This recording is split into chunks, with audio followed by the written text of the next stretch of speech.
What if I told you the world we live in wasn't crafted by a perfect, benevolent God, but by a blind, flawed, and arrogant being? Meet Saklas, the blind creator of a flawed world. In Gnostic cosmology, Saklas stands out as the architect of the material universe, a being whose ignorance has shaped the existence we know today. Welcome back to Ancient Deities Dossier, and in this episode we'll unravel the mystery of Saklas, exploring his origins, his role in ancient spiritual traditions, and the fascinating lore that has kept his story alive for centuries. By the end of this journey, you'll decide for yourself. Is Saklas a god, a fool, or something else entirely? To understand Saklas, we first need to understand the worldview of the Gnostics, an ancient spiritual movement that emerged around the 1st and 2nd centuries CE. Gnostics believed that our world, the physical realm, was inherently flawed, a prison for the soul. But why? According to Gnostic thought, the material world was created not by the supreme god, but by a lesser being known as the demiurge. This being, blinded by arrogance, mistook itself for the ultimate divine power. And one of the names given to this flawed creator was Saklas, a name that translates to fool or blind one. For the Gnostics, Saklas was not evil in the traditional sense, but was ignorant of the higher spiritual truths. He created the physical universe, unaware of the divine reality beyond it. The story of Saklas begins with Sophia, whose name means wisdom. In the Gnostic cosmology, Sophia was a powerful emanation of the divine, a being of immense light and knowledge. But in her quest for creation, she acted without the consent of the supreme god. In her solitude, she gave birth to a being, a flawed and incomplete entity, Saklas. Rejected by Sophia for his imperfections, Saklas fled into the darkness and began to craft a world of his own.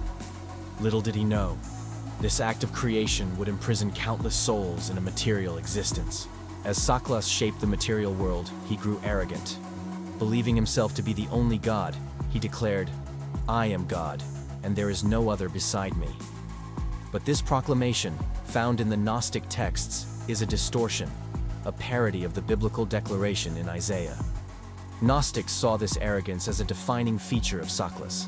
He was blind to the higher realities, unable to comprehend the supreme God above him. Yet, in his ignorance, he ruled over the material world he had created, trapping divine sparks within human forms.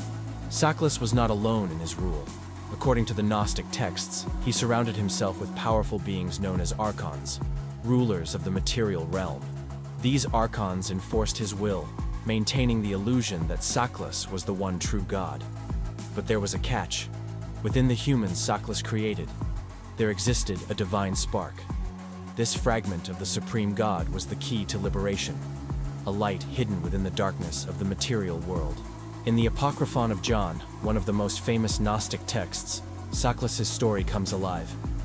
He is described as one of 12 rulers under the demiurge Yaldabaoth. Together, they fashion human bodies, but they lack the power to give them life. It is Sophia who intervenes, granting humanity the divine spark that Saklas could never control. This spark, this piece of the true God, would become humanity's path to liberation. Saklas also appears in the Gospel of Judas, a controversial Gnostic text that portrays Judas Iscariot in a completely different light. Here, Saklas works alongside Nebro, another name for the demiurge, to create the material world. This text challenges traditional theology, suggesting that figures like Saklas and Nebro were the architects of our flawed reality. It's a story that flips the script on everything you think you know about creation. So, was Saklas truly evil? Or was he simply blind, ignorant of the greater truths of the cosmos? Gnostic thinkers debated this endlessly, and the answer depends on your perspective. Some see him as a cautionary tale, a being who reminds us of the dangers of arrogance and ignorance. Others view him as a tragic figure, doomed to rule over a flawed creation he could never fully understand. Today, Saklas' story resonates in surprising ways. In literature, films, and philosophy, the idea of a flawed creator appears again and again. It's a reflection of our own struggles with imperfection and the search for meaning in a chaotic world. When we think of ancient gods, we think of powerful, revered beings like Zeus, Ra, or Odin, figures of might and wisdom. But Saklas stands apart. He is not revered, he is a cautionary figure. While traditional gods often embody divine power, Saklas is portrayed as flawed, blind, and arrogant. His ignorance, rather than his strength, defines him. And yet, like other gods, Saklas's actions have cosmic consequences, shaping the world and the destiny of humanity. What makes him unique is his tragic flaw, his inability to see the higher truths that govern the cosmos. According to Gnostic texts, Saklas played a direct role in the creation of humanity, but not in the way you might expect. Alongside his fellow archons, Saklas shaped the human body, fashioning it from the elements of the material world. However, Saklas lacked the divine spark needed to breathe life into his creation. This spark came from Sophia, who infused humans with a fragment of the supreme god. This divine spark represents the soul's longing for liberation, a yearning to escape the flawed material realm that Saklas created. The material world created by Saklas is not the paradise imagined in many creation myths. Gnostics viewed it as a prison, a place of suffering and imperfection. Saklas and the Archons worked tirelessly to keep humanity trapped here, using deception and illusion to obscure the truth. They wanted humans to remain ignorant of their divine origins, ensuring their loyalty to the material realm. Despite Saklas's efforts, the divine spark within humanity could not be extinguished. Sophia, the mother of Saklas, sought to redeem her mistake by guiding humanity toward the light. Through hidden knowledge, or gnosis, Sophia taught humans how to awaken their divine spark and break free from the illusions of the material world. Her role as a redeemer stands in stark contrast to Saklas, who sought to control and suppress. What made Saklas so dangerous in the eyes of the Gnostics was his arrogance. He truly believed himself to be the one true God, blind to the existence of the supreme God above him. This arrogance mirrors human flaws, particularly the tendency to mistake power for wisdom. Saklas's story serves as a reminder that ignorance combined with authority can have devastating consequences. Interestingly, Saklas's existence was not entirely negative in Gnostic thought. Without the flawed creation of the material world, humanity would not have the opportunity to awaken. Saklas, in his ignorance, inadvertently set the stage for spiritual growth. The struggle to escape the material world and return to the divine source became a central theme of Gnostic spirituality. In a way, Saklas's flaws became the catalyst for human enlightenment. Saklas represents more than just a mythological figure.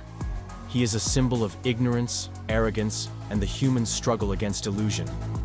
In many ways, Saklas is a mirror for humanity itself, a reminder of our own imperfections and our potential for growth. His story challenges us to look beyond the surface and seek the deeper truths that govern our existence. While Saklas is unique to Gnosticism, his story shares similarities with other mythological figures. Take Prometheus, for example, a being who defies the gods to bring fire to humanity. Or Loki, the Norse trickster whose schemes often lead to chaos. Even Set, the Egyptian god of destruction, shares parallels with Saklas as a force of disorder. These figures remind us that creation and destruction, wisdom and ignorance, are often two sides of the same coin. Saklas may not be a household name, but his influence can be seen in modern pop culture. The concept of a flawed creator appears in stories like The Matrix, where the architect designs a world that enslaves humanity, and in films like Prometheus, which questions the intentions of humanity's creators. These stories echo the themes of Gnosticism, reminding us that the line between creator and tyrant is often blurred. So, what does Saklas teach us? His story is a powerful metaphor for the dangers of ignorance, the corrupting influence of power, and the struggle for enlightenment. Saklas's flaws remind us that perfection is not a prerequisite for creation. Even in imperfection, there is the potential for growth, understanding, and liberation. Ultimately, Saklas challenges us to question the nature of reality itself. Is the world we see around us the truth, or is there a higher reality waiting to be discovered? Saklas, the blind creator, may not be a traditional deity, but his story is just as rich, mysterious, and thought-provoking. Whether you see him as a villain, a tragic figure, or a reflection of humanity itself, Saklas's tale continues to inspire curiosity and debate. What do you think? Is Saklas a fool, a god, or something in between? Let us know in the comments below. Don't forget to like, share, subscribe, and hit the notification bell for more incredible stories from the world of ancient deities. Follow us on Facebook and TikTok and support us on Patreon to keep this channel thriving. The link is in the description below. Thank you for watching Ancient Deities Dossier. Until next time, seekers of the arcane, stay curious, stay mythical.